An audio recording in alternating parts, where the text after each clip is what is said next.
Hello, everyone. Welcome, everybody, including our guests and students in this lecture theater.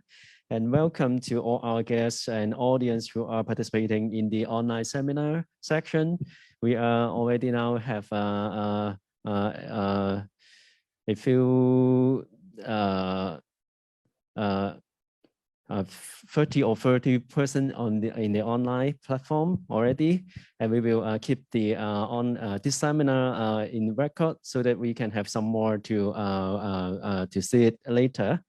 So today we are going to have our the fifth seminar of the Swiss Design online section today. So we have our honorary guest, Mr. Peter Wetter, who is a participating design director who worked internationally in Italy, Germany, USA, and Japan. Peter is also a senior lecturer and researcher in the Zurich University and teaches identity and brand communication, as well as economy, design, and innovation. With his whole life progress closely related to art and design research. Peter is so kind to give us with his research analysis and insight from his study of the Swiss design development. And he has arranged his study in well-organized order to show us the timeline of some of the most successful global brands that you and me will encounter with our daily life. So please join us to welcome our guests with big hands, and then we will have Peter to start his sharing right away.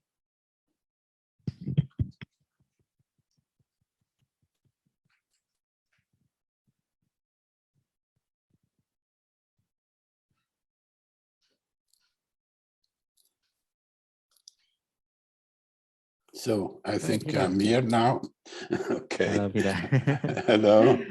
Good afternoon. Yeah. I think I just start to share my screen so you can see my presentation, and then we can start. Okay, can you see that? Is that okay? Yeah, perfectly. Okay, also, so let's start again. My name is Peter Wetter. As you heard already, I'm a designer.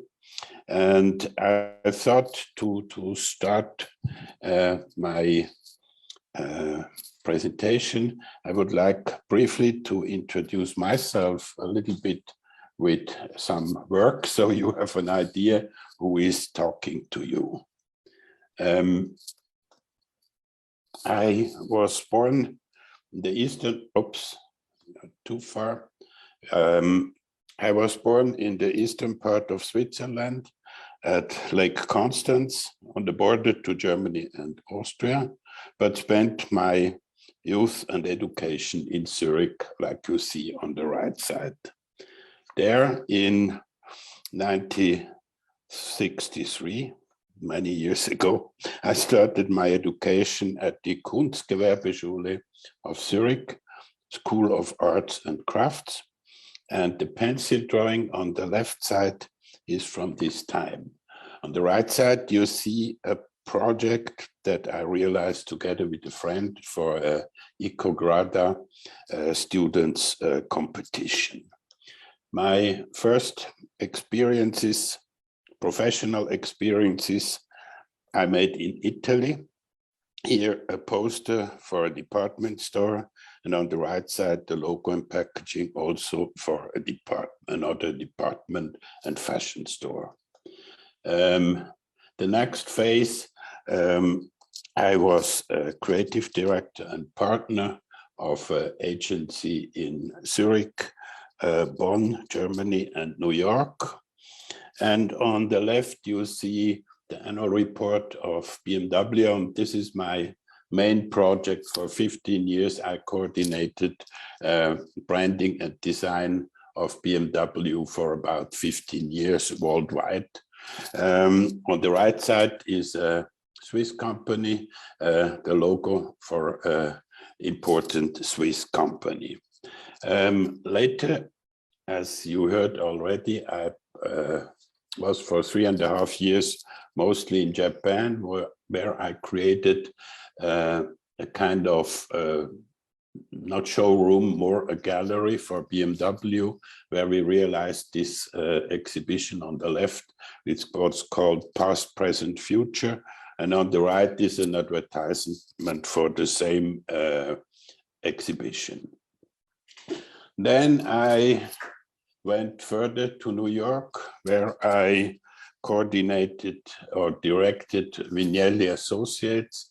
And here we have two of my projects. One is the Museum of Fine Arts in Houston, one of the biggest museums in the United States. And on the right side, a railway company in the UK, GNER, Great Northeastern Railway.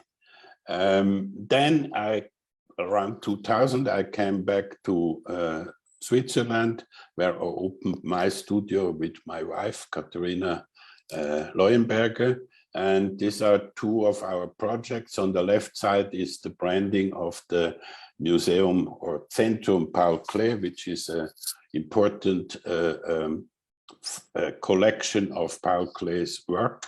More than half of his oeuvre is stored here. And on the right is a Swiss city where we created about 15 years ago the whole visual identity, and where we work still now again.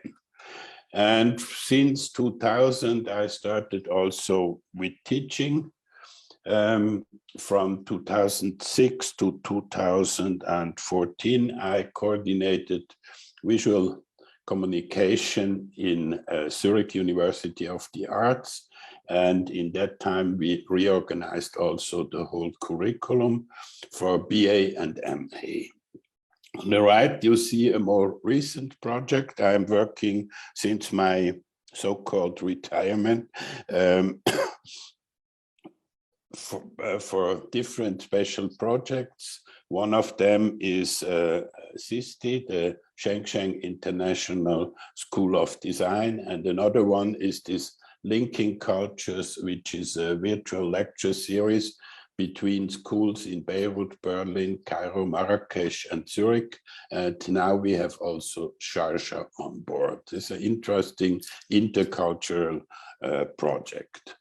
As I said, I have written different books here, small samples. No Style is the historic book on the father of the so-called Swiss style, Ernst Keller. In the middle, we have my book on design or branding as investment. Is meant for designers, but not only. And on the right side, there are my students' work, especially with developing countries and social projects. It's called Design for All. And I just forgot one thing. I have one text in Chinese, and this is this crisscross or design from Switzerland, where I have written a part of the history of Swiss design. But now let's go back to the main topic we want to talk about. And made in Switzerland or Swiss made are designations that refer in particular to products that are characterized by exceptional quality. And that, as we will see in the following session, also has a lot to do with innovation and branding. Switzerland is known to be an innovative country. At the same time, Switzerland has a large number of globally well-known strong brands. And so we will examine here whether there is a connection between the two phenomena, and if so, what it is. If we, for example, if we look at the World Intellectual Property Organization, you see the report here on the left, the index of 221, we see, then we see Switzerland again this year in first place. If we look back a bit, we will quickly see that this attribute has a certain tradition. Let us now look at a number of successful Swiss companies and their brands and try to find out which criteria are the basis of corporate success and distinguish strong brands. I think there are 27 examples, and we start in 1470 and we will finish in 2010. So let's start this overview. What we see already from the list is that these companies are relatively old. The companies have in common that their foundation goes back to an innovative development, but we observe also very consistent developments and mostly autonomous adaptation to new market needs, etc. Let's start very early because the Swiss flag is also such a sign of quality. In 1291, the year of the founding of Switzerland, there was no uniform Swiss flag. But one of the three partners, the canton means like province in China or in Hong Kong, already has this cross. We see it here a little bit in its coat of arms. This was later adopted as well as the name Swiss and officially introduced in 1470. So this was kind of the first official Swiss flag, which then in 1884 came to this definitive form, which we know also today. The current form was then introduced in 1848 at the time of the founding of modern Switzerland. That was in 1848. At the same time, because Switzerland at that time was a poor agriculture country in the middle of the 19th century, it was decided to found the Swiss Federal Institute of Technology to lay the foundation for industrialization, progress, and innovation. So it's something the new state and the idea of innovation come somehow together. What's also interesting in the flag of Switzerland, it's one of the only square flags. And you see it sometimes in Olympics or so, they use the rectangle flag, which is wrong. It's the square is the right Swiss flag. But let's look to some other institution. This is a newspaper, Neue Zürich Zeitung, New Zurich Journal. It's the oldest daily newspaper still published in Switzerland today. And at the same time, one of the most important newspapers in the German-speaking world. It still represents quality journalism and has also successfully established itself as an online information portal. Always with the very old logo, old-fashioned logo, which is also combined with a very modern journalistic approach. Another company, JaegerLeCoultre, founded in 1833, still creates, develops, decorates, produces all watches in its own workshops. Since the beginning, JaegerLeCoultre is specialized in developing its own movements and machines, and so have the famous exclusive reverso under patent prescription, which is this wonderful reverso, which is kind of a fashion element and then can be turned around. And this is a patent of a very innovative patent of JaegerLeCoultre, which I think this watch was just created in 1850 or something like that. We have also other very consumer products founded by Karl-Heinz Knorr, first in Germany and later transferred to Switzerland. Knorr developed innovative products at the early stage with the aim of making life easier for housewives and at the same time improving the quality of nutrition. Over time, these products have grown into a veritable global brand. And an interesting element is this kind of, how to say, in the 20s, it was like a fashion to create like small personalities for brands. And this so-called Knorr was something which children liked a lot. And this is an interesting marketing idea to gather on one side to talk with housewives for the eating, and on the other side give something to the child so they have fun. And so this Knorr went very popular. Interesting communication idea, which is very, very old. Another company is Lindt und Sprüngli. Lindt and Sprüngli also initiated with a technical invention that has only provided opportunity to develop new and innovative products. So they created first a machine that could create their the idea of chocolate, and so this brand was established. In 1992,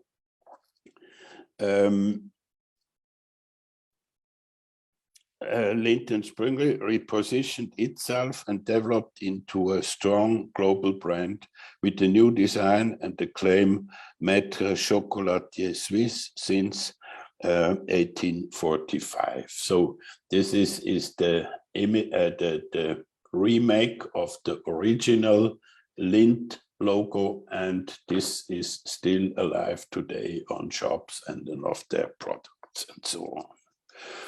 A completely different business, banking. UBS emerged from a series of mergers, but its origin go back to the 19th century. And one of the components of its success, apart from its clear consumer focus, was certainly its early expansion into international markets.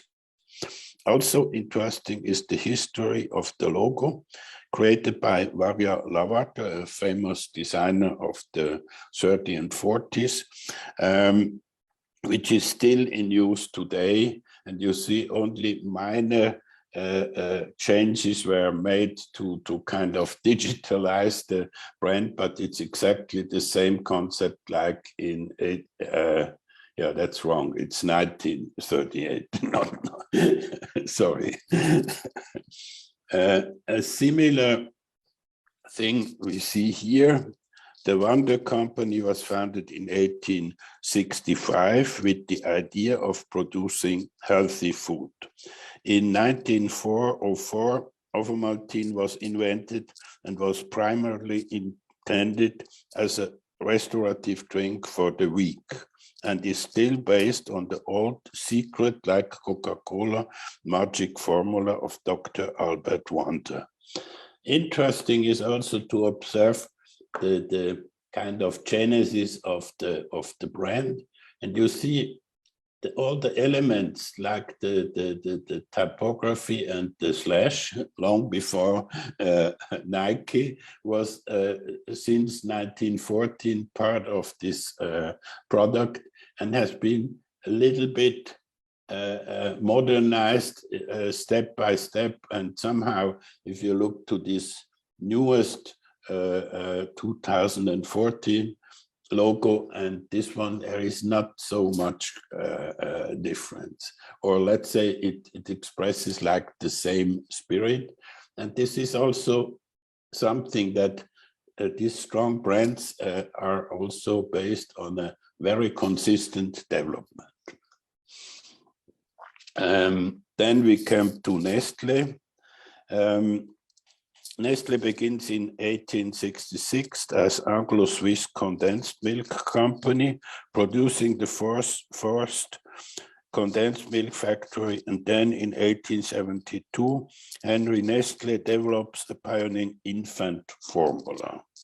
Again, the basis idea was to improve infant nutrition, and from this was born the Nestle Group, which today operates worldwide. In the annual report of 2021, we read, today Nestle means good food, good life, and innovative health solutions that contribute to a healthier, tastier, and more sustainable future.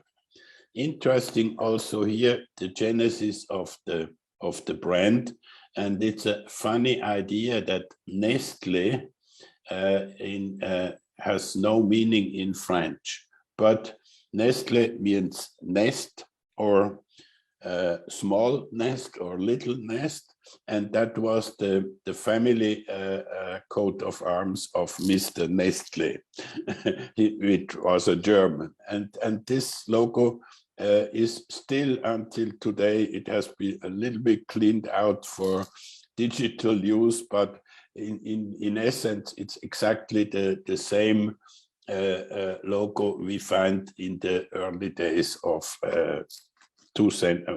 almost 2 centuries ago. Victorinox is a Catholic company founded in 1884 in memory of his mother. Karl Elsener, the founder, chooses her first name, Victoria, as the brand name and registers the logo with the cross and shield as a trademark. So it's Victor for Victoria. Inox is stainless steel, so the main material, and so he created this strong brand idea, Victorinox.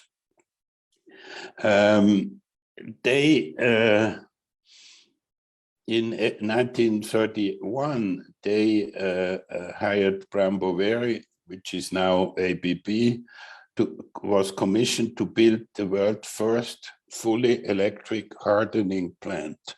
And this only guarantees the consistently high quality of their knives. And from, let's say, military tool, it developed to a fashion element like these newer applications you can see here.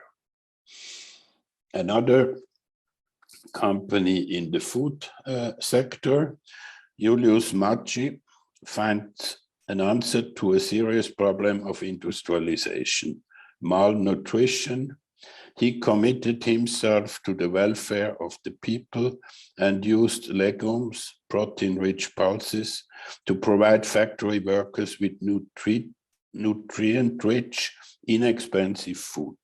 In 1883, he finally launches the first nutrition legume flour. This was followed by the first ready-to-cook Machi soup made from pea and bean flour. And soon there were 22 variations. It made Machi famous all over the world and still does today. Also here you see there is a jump of in the logo in the first, let's say, 50 years, and then started a very consistent development that brought to the products today. So interesting to observe how these brands are living over time. Roche, the pharmaceutical firm, Hoffmann La Roche, how it was called at that time, was founded in 1896 when the Industrial Revolution was changing the face of Europe.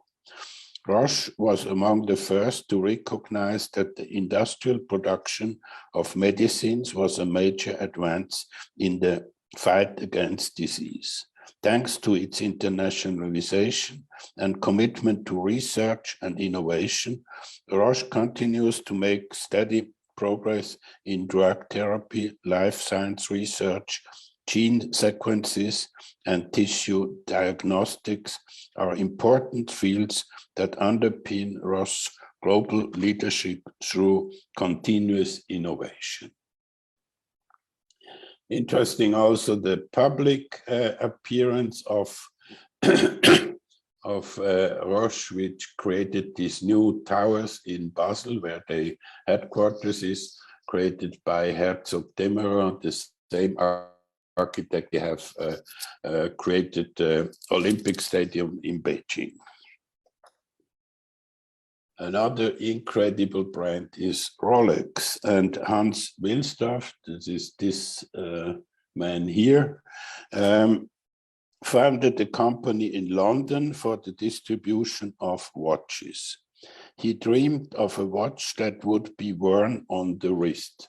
And it seems that at that time, this kind of watches were not so well constructed, so they were as no the precision of the other watches, and so he reinvented kind of the wristwatch, and so wristwatches at that time lacked precision, but Hans Wilsdorfer was convinced to change that. At the same time, he wanted a strong brand for his watches with only 5 letters. And it seems that he, for several times, tried out every kind of combination of 5 letters, and then finished with this Rolex name, which is really fantastic and has a big advantage that in all European languages, it's expressed in the same way, which is very difficult with so many different languages. Next, we have Toblerone, the famous Toblerone. Jean Tobler opened his confiserie spécialisée in Bern in 1868. In his store, he makes chocolate products for semi-finished products.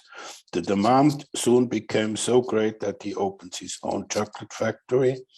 In 1908, Tobler's son Theodor invents a unique chocolate, Toblerone. Toblerone is a play on words made up of the name Tobler, of the producer, and Torrone, which means in Italian honey, almond, nougat, and this is exactly what is in this chocolate. But what is again, it has a very special taste. It's like a unique chocolate, and it's also unique about this triangle form. And this since then, so here, like the product is like a brand itself, and so you recognize especially the project, and then it has also a very nice name. Someone says it's not right, it's not correct that it means Toblerone. Somebody said it was meant to be Tobler 1, but I think the other combination makes more sense. Caran d'Ache was founded in Geneva in 1915 and produced the first cedar wood pencils, so the classic old pencils. In 1924, Arnold Schweitzer took over the Geneva pencil factory and named it Caran d'Ache at the request of his wife, who had grown up in Russia. And Caran d'Ache means nothing else than pencil in Russian. With the legendary 849 series of ballpoint pen and the world's first watercolor pencils, Caran d'Ache achieved its international breakthrough. For generations, the products of the Swiss stationery manufacturer has enjoyed great popularity and still is a famous brand. This is the famous ballpoint, and these are the famous watercolor pencils.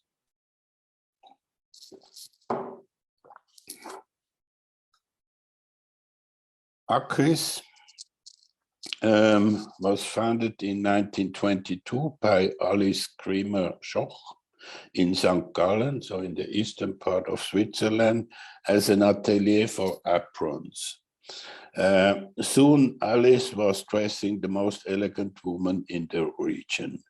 In 1944, Max Kriemler joined the family business, he is the son, and named it Acris after his mother's initials. So you see, we have different brands kind of referred to moms or given by wives and so on. So there is these family connections which create very strong very strong brands. Even here we have these 5 letters, and it's really the name of her in a short form. And in the 80s, at the age of 19, Maxon Albert took over the design responsibility and built the House of Acris into the international symbol of understated luxury as it is today. Another fantastic brand is St. Moritz. St. Moritz trademarks, sun and lettering have been used to identify the world's best known winter vacation destinations since 1930. Its brand and image substance is among the strongest in the tourist anywhere. The magical sound of the name St. Moritz, top of the world, conveys security, quality, consistency of performance, tradition, and credibility. Interesting is to see this poster. It's before the logo came up from the same designer, and he invented here the word, the typographic logo, and here we have the sun that was then condensed to this, and this creates the famous brand. And today it's almost the sun alone that distinguish this St. Moritz provenience. So probably the strongest Swiss brand is Nescafé, also created by Nestle. And also this product has a very strange story behind. In 1929, due to the Wall Street crash, there was a huge amount of surplus coffee beans in Brazil. Nestle was asked to contribute to the preservation of these beans. Nestle's coffee specialist, Max Mergenthaler, had a vision of processing coffee in such a way that it would keep longer and would be ready for consumption only when hot water was added. Thus, the first instant coffee was created, and in 1938, they had reached their goal and Nescafé was born. Nescafé is still considered synonymous with instant coffee worldwide also today. And also here we see the consistency, the first logo of the product here, and how it's evolved to 1914. It's really only very small changes and high consistencies of recognizability. That's another interesting story, because it's a product, let's say no brand. The product itself is the brand. It's the famous Swiss railway watch. The Swiss station clock was designed in 1944 by Swiss engineer and designer Hans Hilfiger for the Swiss Federal Railways. It has a very clear reduced design with black scale lines on a white background and bar-shaped hour and minute hands. Numerals are missing. The second pointer brings calm to the last minute and facilitates on-time train dispatching, said the designer. Apple paid several $1 million for the use of this design. So here you see, we really, nobody knows the company behind, but everybody knows the product. So it's kind of like a different approach to a brand. Sonova is a leading global provider of innovating hearing solutions, from personal audio devices and wireless communication solutions to audiology services, hearing aids, and cochlear implants. Founded in 1947, the group is headquartered in Stafford, Switzerland, just around the corner where I am sitting now, and is steadily growing number of customers in more than 100 countries through a broad global distribution network. An extremely innovative company which now creates with 3D printing completely new products. And these products, they are so small that no one can assemble them by hand. It can be, because one of these small things, which is about 10, 12 millimeters high, consists in 52 pieces that had to be assembled, and this can be done only by computers or by robots. It's not anymore possible to do that by hand. CERN is the acronym. CERN stands for Conseil Européen pour la Recherche Nucléaire, means European Council for Nuclear Research, and is an international institution based in Geneva, Switzerland. Today, CERN conducts research much further than the atomic nucleus, and its main field is particle physics. To carry out its activities efficiently, CERN also founded the World Wide Web in 1991 with the first browser you see here, which was created in Geneva. Currently, the institution is known for the Large Hadron Collider, LHC. CERN's vision is our work here will help to uncover what the universe is made of and how it works. Fine tool. As early as the 1950s, fine tool founder Fritz Boesch sensed the need of high precision industrial fine blanking parts. With his pioneering spirit, the entrepreneur built the family business in a global market leader. As early as the 1970s, Fine Tool opened technology centers in Japan, USA, and among others in China. Interesting is not only Apple and Steve Jobs started in a garage, but also this high-tech firm has its origin in this very strange building. Another high-tech firm is Maxon, has been producing customer-specific drives since 1961. The name Maxon is a tribute to the founder, Max Brown. So again, this personalizing of branding seems to be an interesting element. Maxon produces all important components of its precision drive system on self-developed machines and product lines in production sites in 8 countries. Maxon motors are used wherever maximum reliability,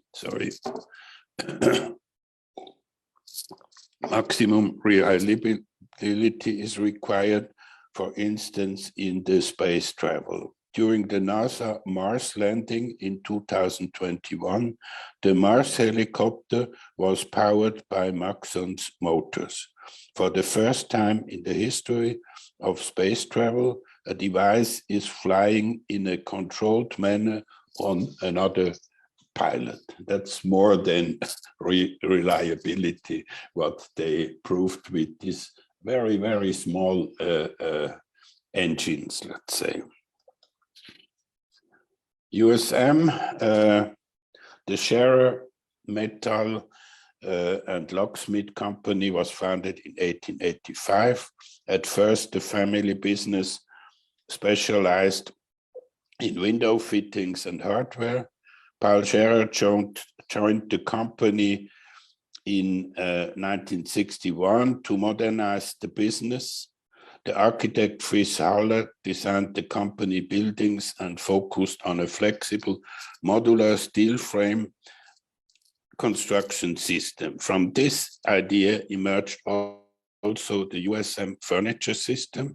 This unique furniture is not based on individual pieces, but is a flexible system connected by the patent metal sphere, which is this wonderful piece here in the center. Logitech was founded in 1981 by 3 partners on a farm in Switzerland. In 1982, the company produces his P4, the first serial computer mouse. The sensing technology used in its combined optical encoders with mechanical rollers, which improved precision. The first laser mouse was also developed by Logitech, and today Logitech is the world leader in computer peripherals. Another highlight is Swatch. Swatch was launched in '83. From a technological point of view, however, the story began in 1978 with the development of the flattest watch in the world, the so-called Delirium. This new technology was the fully integrated production technology that made the production of the Swatch possible. Swatch brand changed permanently the watch market by changing from the watch as an investment to a fashion element, which can be changed for this very low price. And so they created a huge collection of very fancy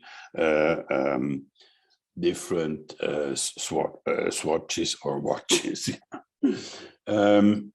Then we come to the Freitag brothers, or the Freitag bags. The 2 brothers, Markus and Daniel Freitag, by the way, both trained as designers, developed a messenger bag from old truck covers, used bicycle inner tubes and car belts, inspired by New York bicycle messenger bags. With upcycling and circular economy, the product and the associated brand hit a social nerve, and Freitag is also breaking new ground as a company by implementing consequent circular economy and as an employer. They invented what they call holacracy. That means organization without hierarchy. And the founders, they are now consultants for their own firm, and they have no CEO, no financial director. They have only people doing their job. It's a very interesting experiment. Micron is something similar. They reinvented the scooter, which was once for childs, and they created like a management tool, a new kind of fashion. And today they have with the Micron a small car, an electric car, and other devices, and they are saying Micro believes that the mobility of the future is not only space saving and practical, but has also to be fun. And the last example is ON. 3 partners designed the first running shoe and founded the company ON. A study by the Polytechnicum of Zurich showed at that time that runners wearing ON shoes have better pulse and blood lactate levels. In 2012, ON introduces the Cloud Racer, and in 2014, On Cloud, the lightest, most cushioned running shoe. The Wall Street Journal calls it a revolution in running shoes.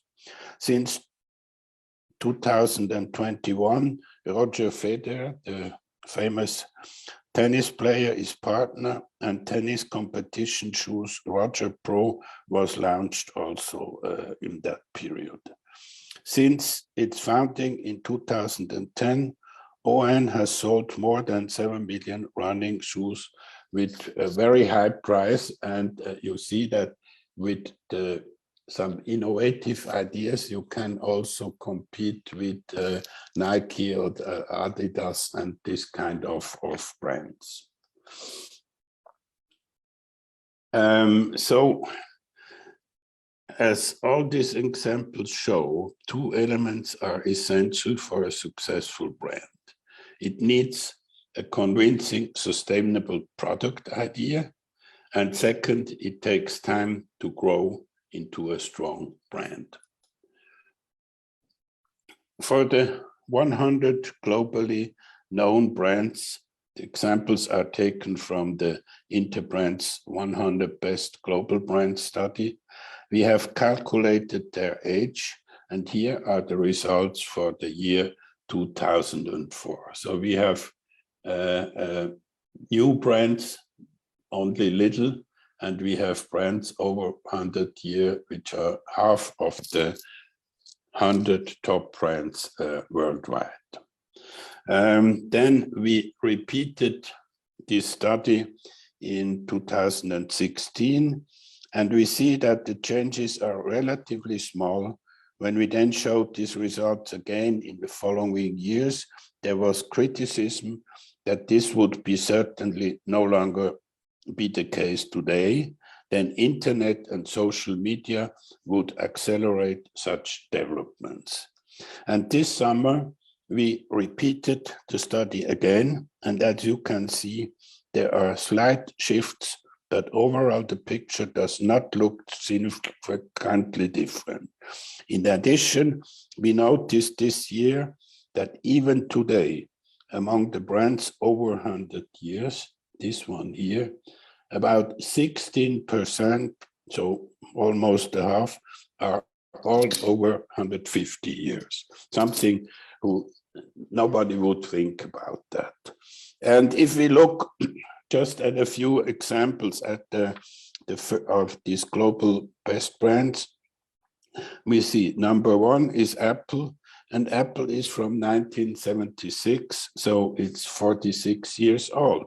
Amazon is number two, is from 1994, it's 24 years old, 28 years old. Microsoft, 47 years, Google, 24, Samsung is fifth in this rating, 84 years, and Coca-Cola, 136 years at number 6, and so it goes on and on. In summary, we can say that branding is a strategic task, and brands must be planned for a medium and long term. And this is not really what today is in fashion, and I think, but this proves that a long-range planning and a consistent development is part of to create a strong brand. A good brand needs a good product or offer. It seems obvious, but there are no bad offers with good brands. So this relationship is fundamental. Only by an original, sustainable product, reputation and profile arise. And only those who have a strong profile will be perceived accordingly in the world market. To confirm my statements, I gathered two quotes from the genius Apple founder and longtime CEO Steve Jobs. this is the next one. Here is Mr. Jobs. People don't know what they want until you show it to them. That's why I never rely on market research. Also, innovation distinguishes between a leader and a follower. It seems logic what he's saying, but I think many people don't think in this way.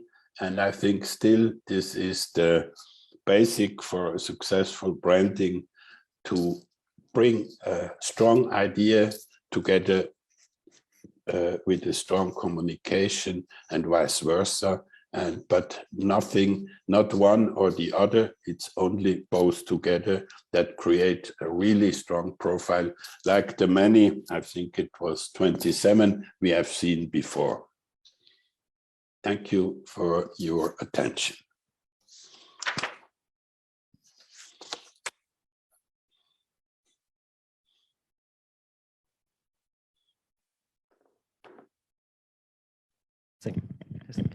Thank you very much, Peter, for showing us such a comprehensive timeline that illustrates the evolution of the brand, especially when it is in a wide range of brands, including those household everyday products, as well as some other high-end fashions and other high-tech industrial brands. It really insightful,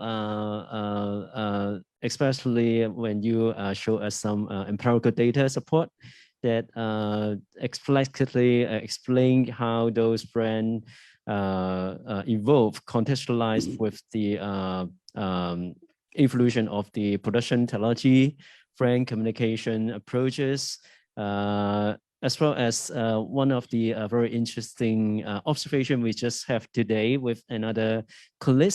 For we just find that the brand for its typographic treatment, as well as for the font design of the brand, for the tab itself evolved from very decorative font to some more simplistic approach in the digital stage.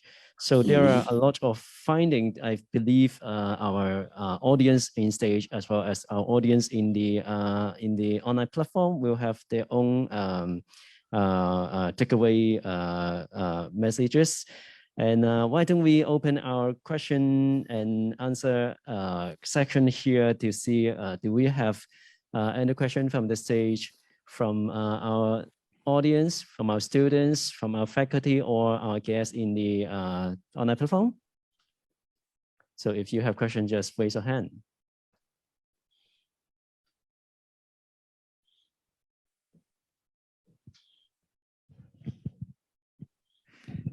Hi, thanks, Peter, for your excellent presentation. And there are so many brands there that we recognize, but didn't realize it was actually Swiss. I remember Maggi, you know, I always thought it was a soy sauce. I didn't. Later on, I realized it was Swiss. Okay. And I was really surprised. Yeah, there are a lot of brands that you've shown that are very long-standing, as you showed, you know, in your study as well. You know, the brands that are over 100 years old, you know, some of them are really top brands. A lot of them are really top brands. I want to ask a question about not so much the offerings of the brands, because I'm a communication designer. The visual expressions of a brand, especially for brands that are really, really long-standing, is continuity and heritage one of the key issues in maintaining their top positions as long-standing brands? Because I'm asking this because a lot of brands seem to be reinventing themselves very regularly, and even more regularly than before. What are your views on that? What are your opinions on that? I think, as you see in several examples, they didn't change the brand a lot. They made some kind of modifications, small modifications, and they created a continuity in the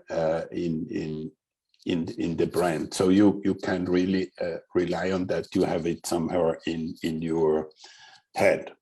But if you look their communication, that changed a lot. And so I think it's like an interplay between some consistent elements, could be the brand, and some completely changing situations like photographs, like arguments, like content and so on. And with this mix, and somehow what you see is especially the asset of a first mover. Mercedes forever will be the ones they invented the car, and you can't change that anymore. And so this is an advantage they have to cultivate somehow. But not only, they have also to implement new ideas together with this leadership that they have kind of naturally.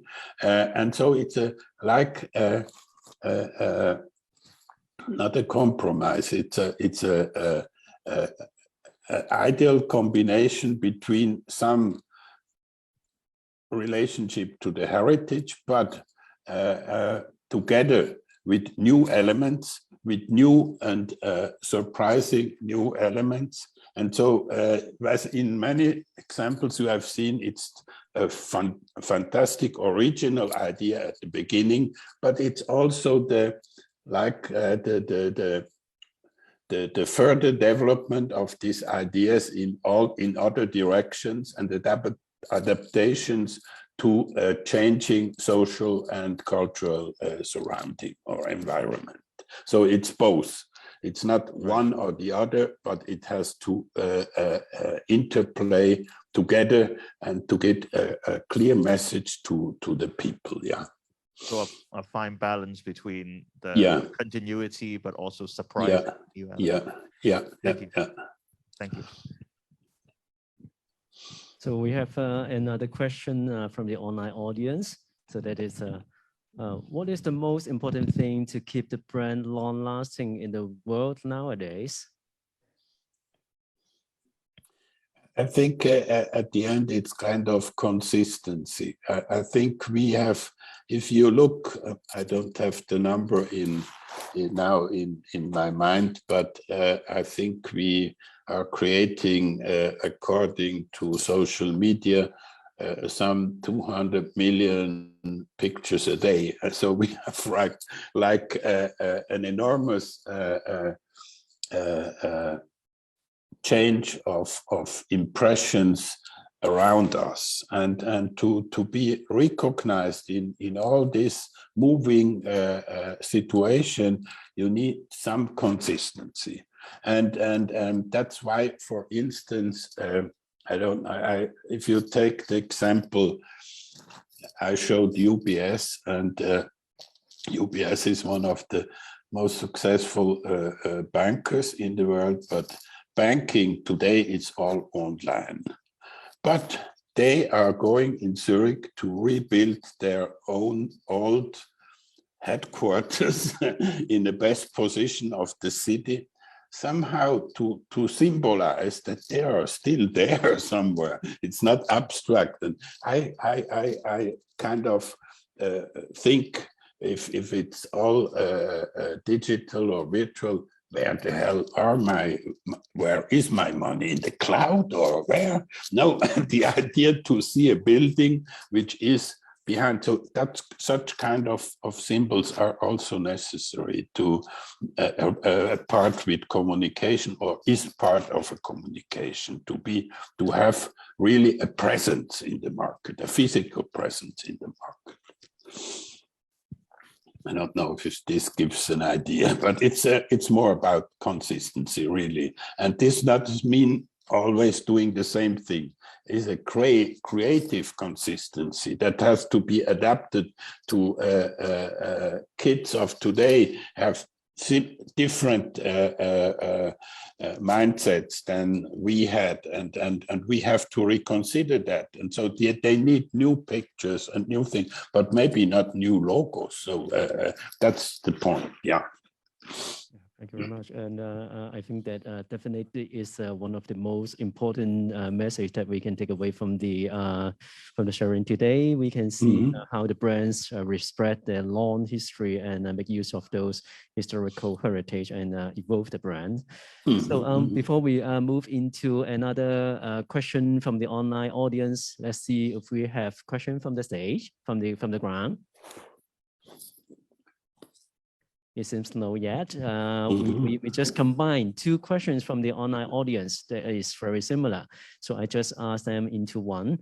The question is, what advice would you say to the younger selves about graphic design? About the what generation, right? Brand design, branding design, product design. Yeah, to the graphic design younger generation. What advice would you give to them? I would give them the advice to be curious, to look around, to try to look at many things you can, and also try to analyze them and to criticize them.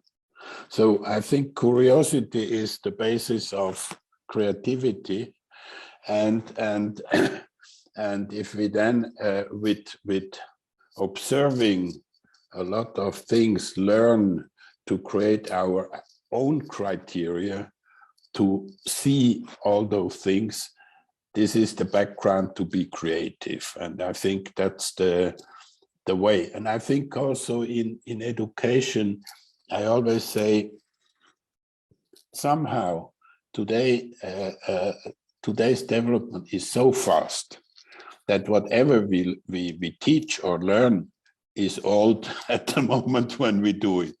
So the basis is really to create a culture of curiosity, a culture of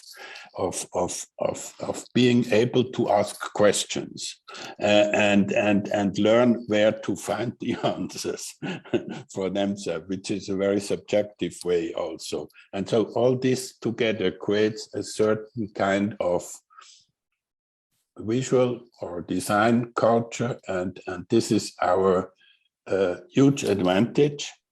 And I tell also always my students that we have a lot to do with people who does not think in pictures. They are thinking in numbers.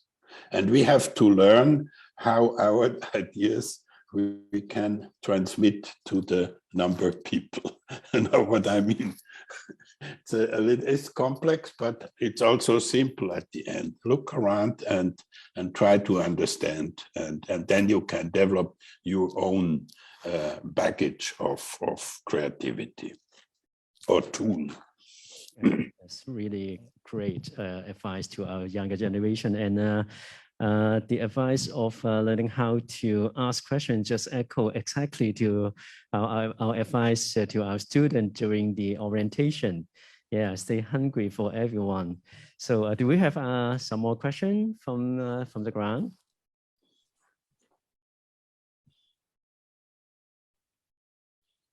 It seems we don't have further questions from the ground as well as from the online. Yeah. We have one more question from, yeah. Hello, Peter. Yeah. I refer my questions from my students because they always ask me how to do a good design for a logo. More, I know this question maybe it's so difficult. Maybe you share your experience how to do a good logo. Yeah, I think let's say once it was so that you have to create a very characteristic form or find a combination of letters or so on, and that was the creation of a unique kind of signature, let's say. I think today it's not anymore the same. I think today we have on one side a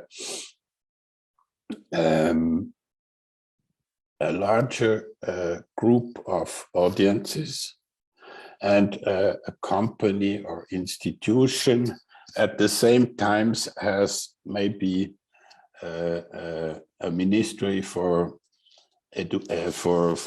economy, which is quite this the number of people, and on the other side has a younger generation, let's say, of people growing up after 2000. And to bring those things together, what maybe works for the younger people might be not serious for the economy people, you know, or more conservative people. You have to find for both something. So you have to find new ways or how to bring those things together. Maybe you have a simple logo, but that can be created in an animation in another side. And on the letterhead, it's some, I don't know, Helvetica script. And in the internet is something very fancy and so on. And to climb this kind of differences, it needs also additional competencies on one side in analyzing who needs what and what can I answer to that, and on the other side to mix I don't know, animation, graphic design, 3D design, and all those things together to new situations. So let's say the logo is not anymore a static element like it was before. It's something that can evolve in itself. It's more a kind of program, if you want to say that. Then and it can, and there are many nice examples around, and you have to look at them. Now there is also, and that's the big problem, there is also a huge amount of garbage around, more than good ones. So you have really, as a young designer, to, what I said before, to learn where to find the right things and get to that further. What it's also right, not right, but what we also can see is there's all this garbage is not relevant, but it's disturbing to your messages and so on. And so we have also to recognize that. And if you look at the end to all these good examples, I think almost all of them are more on the good design side than on the bad design side. And so that's hopefully for me a positive view of the future. There will be this huge amount, and it will be even more information in the next period of time, but really good design distinguish itself anyhow. And this is about this culture and criteria and curiosity, and this I can tell to the students. Yeah, definitely. I totally agree. For the student, they definitely need to learn to make informed decision from bunch of the information that they have to analyze for what they have to utilize. Yeah, it's important. Yeah, there is no recipient. There is no like cooking. You take A, B, C, and then you do that. It's a little bit more complex. Yeah, integrating our knowledge and make use of different sides of the brains. Right. Yeah. So we have one more question from the online audience. For one of our audience wish to know how can he see more of your work? Where can he find more of your work? I can put in the chat my website. Yeah. Okay, I will do that. Just know where we are.